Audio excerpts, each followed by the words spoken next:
Living is fun. Truly it is. What's up, everybody? This is your boy, Metahuman Macaluco, and today I have special guest LordxMvtik. Please correct me if I'm pronouncing your name right. You got it right. Cool. I just go by Betty for short. Betty. Yeah. What's good, bro? Vibing. Try to take in this miracle of life. Understandably so. So, you have been making music and producing for how many years now? I'm gonna say 10 years now producing. Okay. Recording, about the same. I've been recording since college. Gotcha.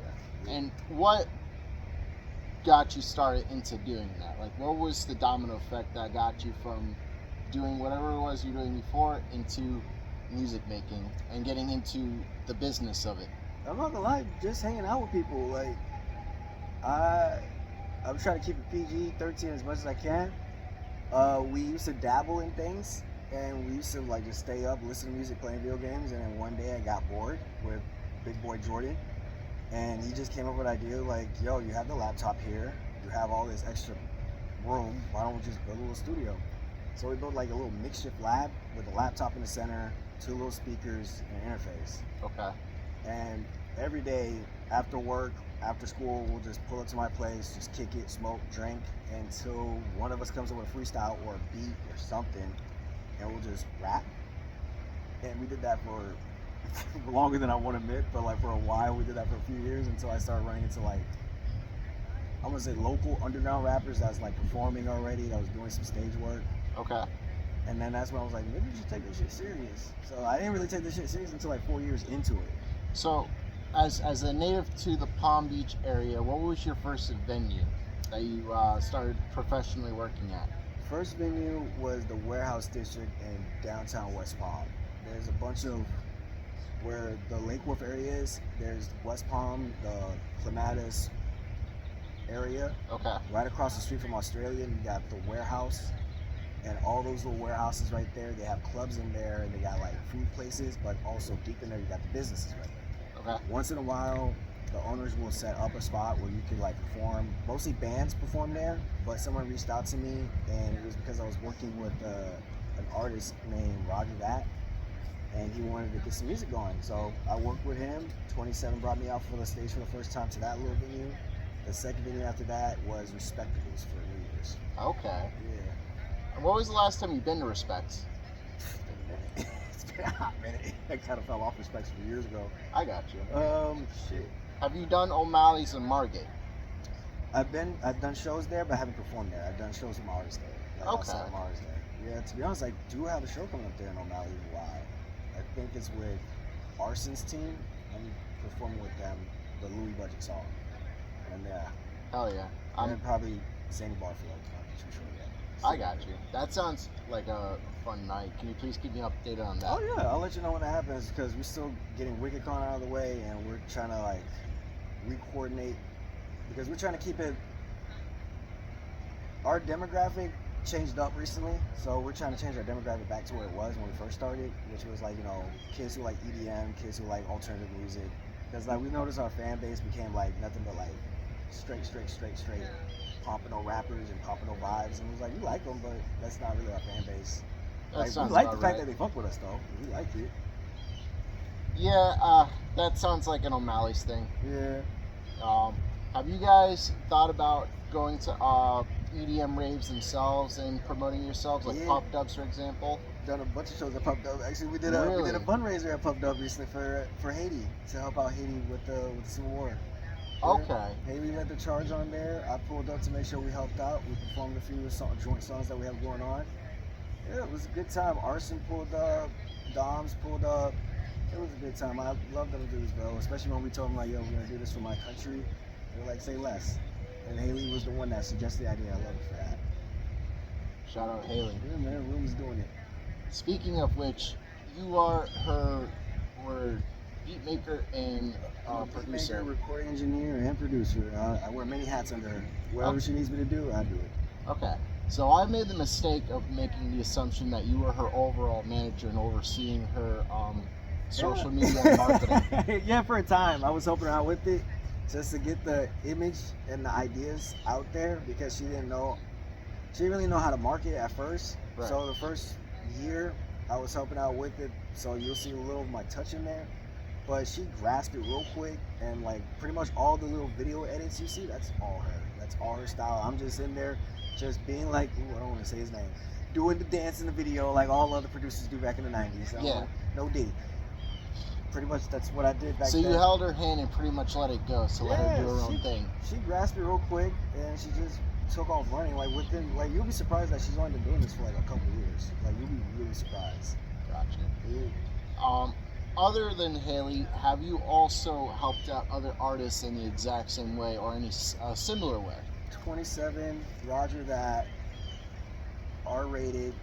Those are 3 ones I really put a lot of effort to. There's other artists that reach out to me just to work on their projects, but not to a point where I actually like help them with creative idea or help put a package together. So those are 3 main artists, and I love them for letting me like do what I have to do to help them with their stuff. And right now, they're doing their own thing. R-rated is the only one I'm gonna say. Is the only one that kind of left the music to actually pursue something outside of music. But the other 2, they're all either in fashion or they're still doing music. So I'm hoping to see them again soon after a couple of while. I got you. Prayers. How did that song? What was the inspiration behind that song? Adderall. A lot of Adderall, a lot of drinking, and was this like a particularly dark period of time you were going through? No, I just like talking. I'm mentally like that all the time. I'm always either in a dark place or in a good place, and my mind's just kind of in a clusterfuck. I just like to, whenever I feel like I'm out of place, it's best to like just jot it down real quick, just to be like, all right, that's out of my system. Prayers was just. It was just one of those things. I'm like, yo, man, all this Jesus talk, everybody talking about religion and whatnot. I'm like, how do I feel about religion today? Just kind of just flew out of me, which was kind of surprising because I was literally like up in the 4 in the morning, just like I just want to record something real quick. I got you.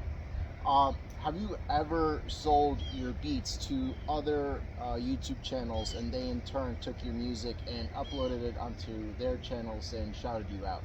Yeah, a few.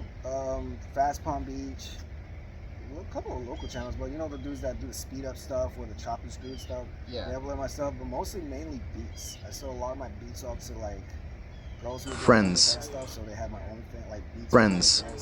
Production. And so it'd be like their menu that you see in their DMs or the first page.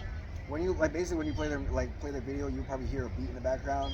Okay. Basically, some of them want to take the production up a level instead of just playing with themselves on camera with nothing going on. Yeah. Some of them actually have some creativity with their stuff. Some of them really creative. Some of my friends that do OnlyFans are very, very fucking creative, and I shout them out for like letting. Back then, before I was really selling beats, I would do a trade like you take my beats, just show it off for me, and whoever hits you up by yo, where'd you get that song from or where'd you get that beat from? They'll come back to me and be like, yo, I found your beat on this page. I'm like, word, what page was it? Is that true? That's where you found it? All right, cool. So friends help me out with a lot. Like, I'm not gonna lie, I love my friends for Funny how that cycles. Yeah, I love my friends for all their little weird ventures they have because it helps me out in the long run. So I always keep an open mind for beats. But lately I've been selling beats to other artists, to other rappers who needs it. Now I'm trying to learn how to like make beats for myself and for my team instead of just making a bunch of beats for a bunch of other people. But other than that, it's good practice. All this is just practice, just for the next, I don't know, crazy idea that comes up. Okay. Do you have any upcoming albums that we should be aware of? We have 3 actually. We have a compilation tape between Zem, me, and Room. Room has her solo project, which is gonna have a heavy touch on me on production.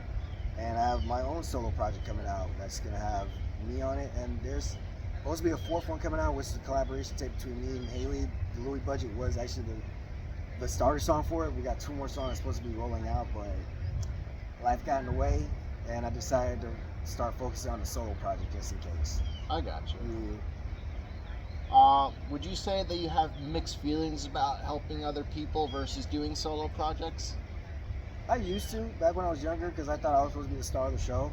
But as I got older, I realized songs started sounding better when I started working with other people. And when I actually took the time to like really learn how to really do production, it really came around. Hey, Hosanna again. This is Big J. This is Big Dog. Anonymously to God. But yeah, no, like after collaborating with other people, I'm gonna say it made me realize that there's no real star of the project. It's just what you come up with, and not be so egotistical. Like I really had to let the ego die as I got older. Right. To make the music flourish, you gotta let the ego die. Gotcha. And is that something that you've always struggled with for years, or was it like? Yeah. Oh man, yeah. Because I'm the oldest. I'm the oldest in my family, so I always get everything first. Or if I don't get it first, I somehow find a way to get it first. Right. And going into the music, sometimes you can't be rushing other people to get on your time schedule to do something or to get a project done, because it just makes shit messier and also rubs people the wrong way. Yeah. At the end of the day, I'm not saying you got to be friends with every artist you meet, but at the end of the day, it's cooperation. You got to be cool. But at some point, there needs to be a deadline, though.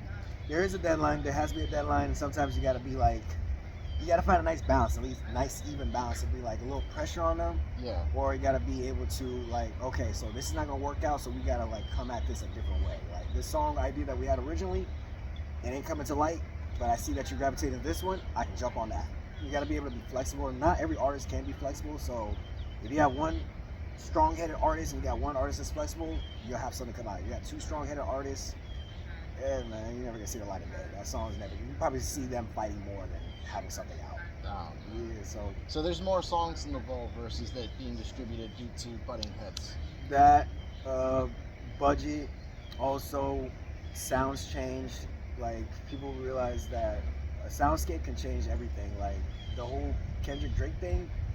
Like everybody was on the whole Little Baby flow. Everybody wanted like NBA YoungBoy sounds, but after that whole Kendrick thing and everything, now everybody wants rap songs. They want like Dolce vibes. They want Griselda feels. They want songs that's like variety of songs now, instead of just like 2016. Let's keep it going until when we die. And which is I'm grateful for it, because that's pretty much the reason why all my songs on the vault, because I don't do trap music all day. I kind of rap on alternative stuff a lot. Speaking of trap, I'm gonna change it to a different subgenre. Have you made any drill or have any drill songs in the vault, or is that a particular subgenre that you don't touch to begin with? I don't got no issue with drill. I just actually never really tapped into drill song. It's not really my style. I fucking love the sound though. It's not really my style. I have a lot of drill beats. Just never really found the reason to do the whole. There's something about the flow. It's just not really that for me. I really feel like it's for like more of a. I don't even want to sound offensive, but it's more like fast-paced, scattered mind people. Right. And I feel like my mind's not really scattered enough for me to be like just grabbing random subject matter, because I usually just latch onto one subject matter and just stay on that until I beat that horse dead. I do give props to like a lot of the drill rappers, but a lot of it is like just straight like point at the ops, and I'm gonna talk mad disrespectful about my ops about like 500 different round clips I can hit them with. And it's like, that's cool, but like how many more songs? Yeah, how many more songs can you rap about that? And like, how often can you do that before like you get locked up, get someone to come back at you? Because it's all drill music. Until someone can show me a different style of doing it, it's all basically just bravado, just really like I'm the toughest dude on the block kind of music. Yeah. And like there was a few artists that was doing it differently, but people didn't take it serious, and that's what makes me sad about certain music, because people want like, oh, you do this kind of rap, you have to rap this mindset. It's like, what happened if I just want to rap? You're absolutely correct. Because there's a dude I personally know named Guapo Stoppable. I don't know if you're familiar with him. Not yet, but I'm about to be soon. He was at 10th level and he got a little experimental and dropped an anime drill song.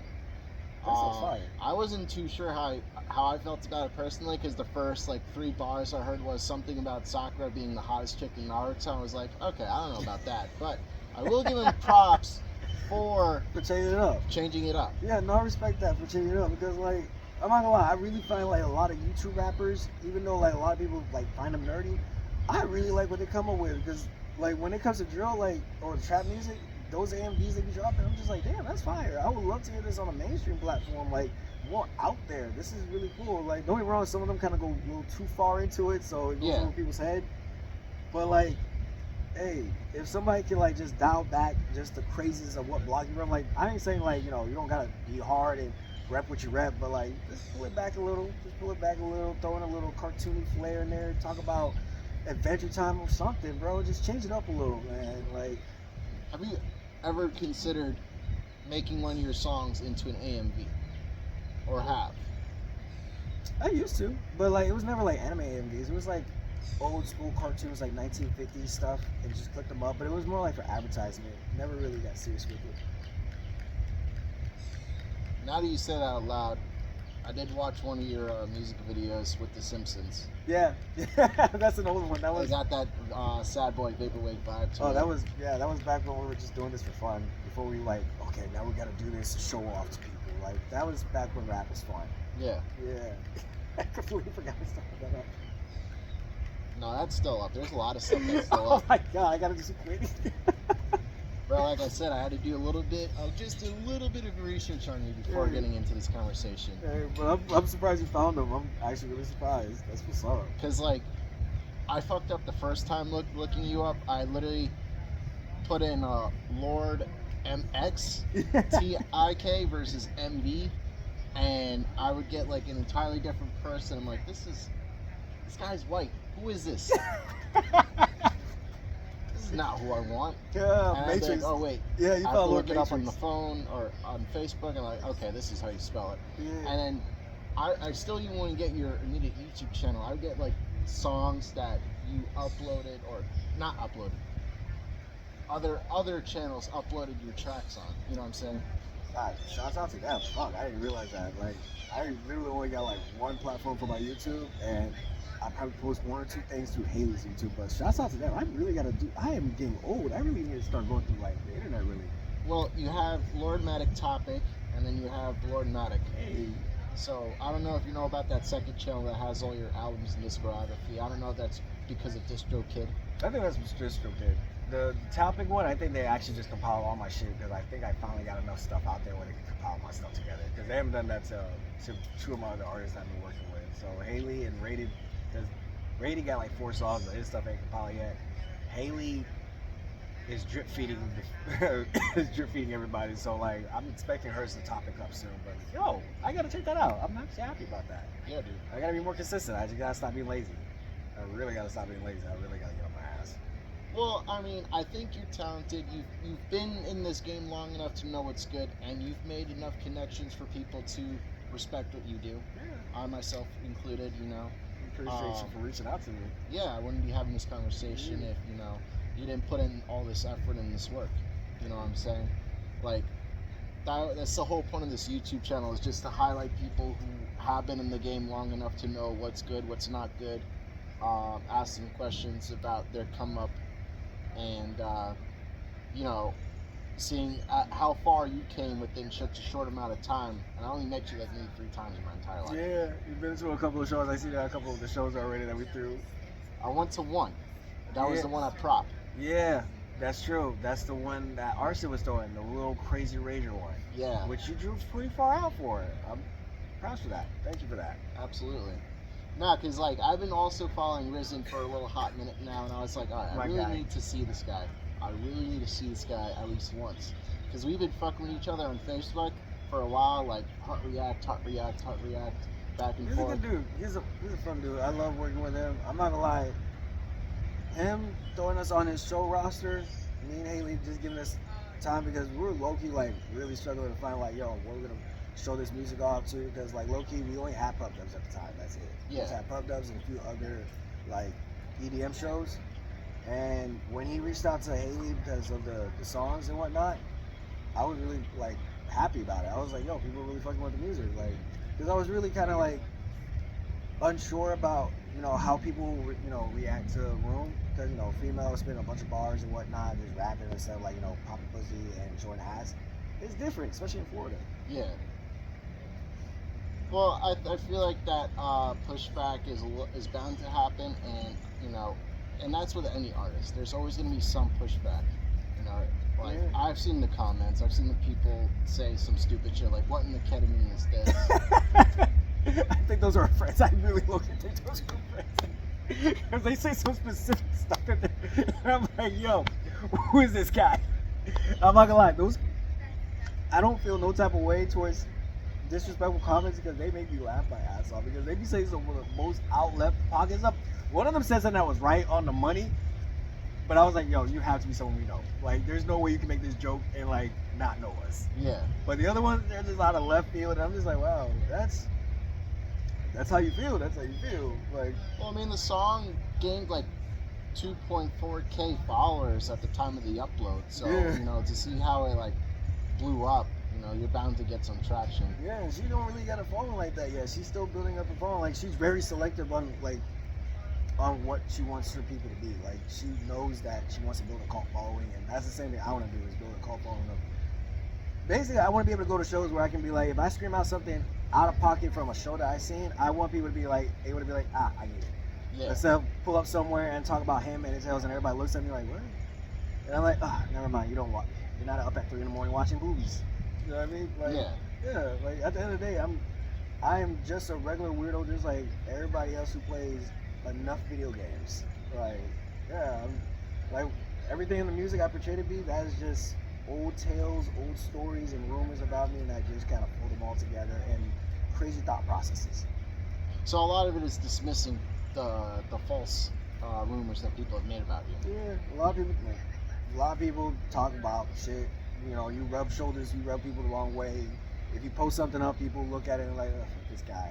People know you because of other people, so they only know you of what they have in their perception. So, hey, whatever you know about me, hey, that's cool too.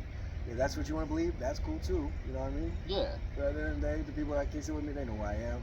If the song gives you a better idea of who I am, the videos give you a better idea, awesome. If they give you a more warped idea of who I am, shit, even more awesome. At the end of the day, I ain't trying to change nobody's mind about me. I'm just trying to just paint. Paint with words and just make dope shit. Exactly. Yeah. I think that's very admirable that you still continue to persevere despite the many wacky criticisms. And I fail to see the criticisms. Maybe because, you know, I've only seen you a couple of times and listened to your music. music. You always catch me in a good light. Yeah. But I even then, like, even if I caught you in a bad light, I feel like, okay, we could talk this out, or, you know, like. Yeah, I try not to move with aggression. I try to move with with my head on the swivel. I try to respect everybody because I hope people respect me back. And if somebody says something wild to me online, I'm not gonna say nothing wild about their music. Yeah. Like, if I don't like your song, man, you're not gonna get a like from me. That's it. You're just not gonna get a like button from me. The fact that people comment on it, that takes time. That takes time to type a comment. So I'm not gonna feel no type of way if you type a comment. It's like, hey, you sat took there 5 minutes of your life. Right? You took 5 minutes out of your day to type something. To say like, some weirdo shit. And the song keeps playing in the background and everything when you're typing that shit up. So you clearly don't hate my song enough. Because if you hate my song, you won't even comment. Yeah, for real. That's the funny thing about people. That's why haters are fans. And people fail to recognize that. I'm gonna love people regardless. I mean, people annoy me, but I'm gonna love people regardless, no matter what. Before we wrap this interview up, do you have any advice or words for anyone who might want to step into the rap game or music in general? And I asked this once already. Do you have any upcoming projects you want to plug in for everyone to look out for? Advice I want to give to people is 2 advices. Don't be too egotistical. Always expect criticism. And the second one is, don't be so serious. Do not take this shit so serious. If you feel like you're stuck against a wall because you're trying to like pursue an image, maybe that image ain't the thing you should pursue. Okay.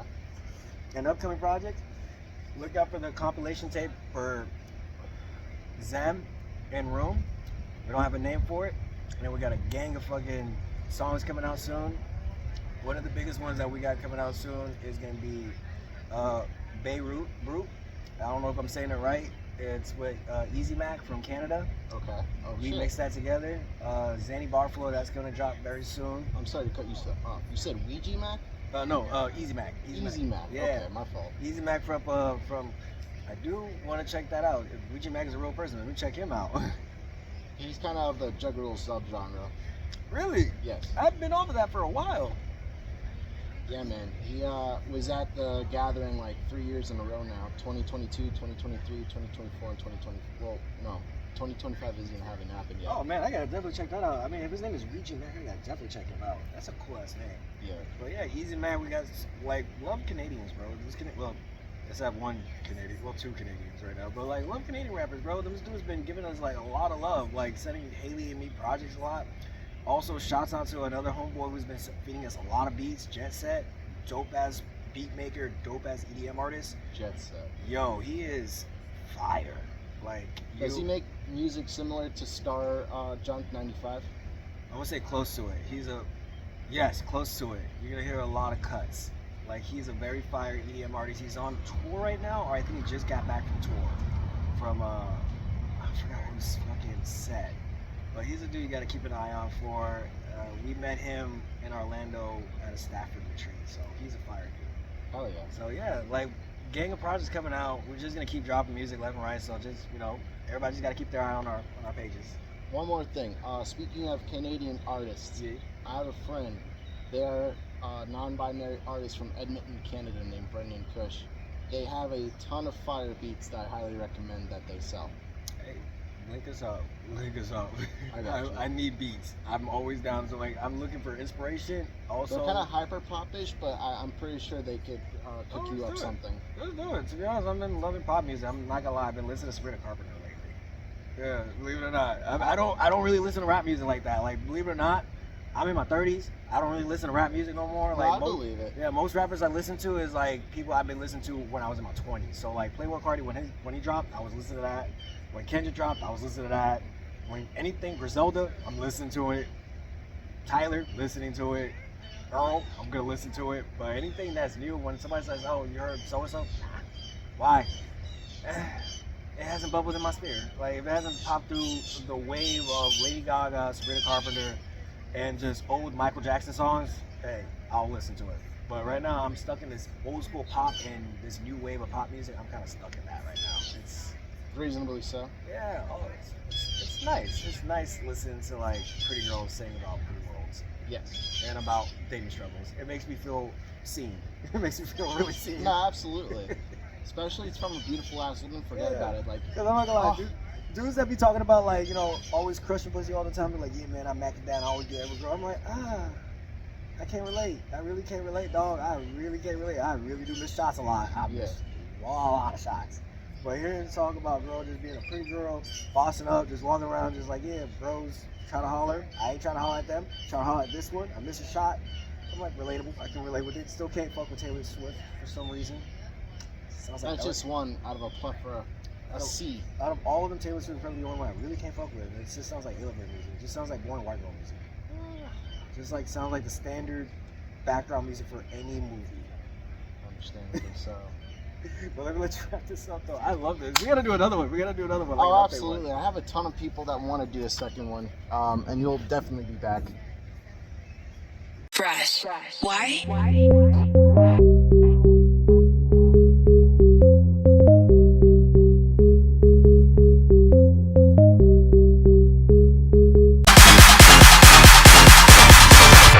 Do y'all EDM fans just casually listen to that stuff though? Yup! There's no compromise for quality. Count on us. And there's nothing too good for a customer.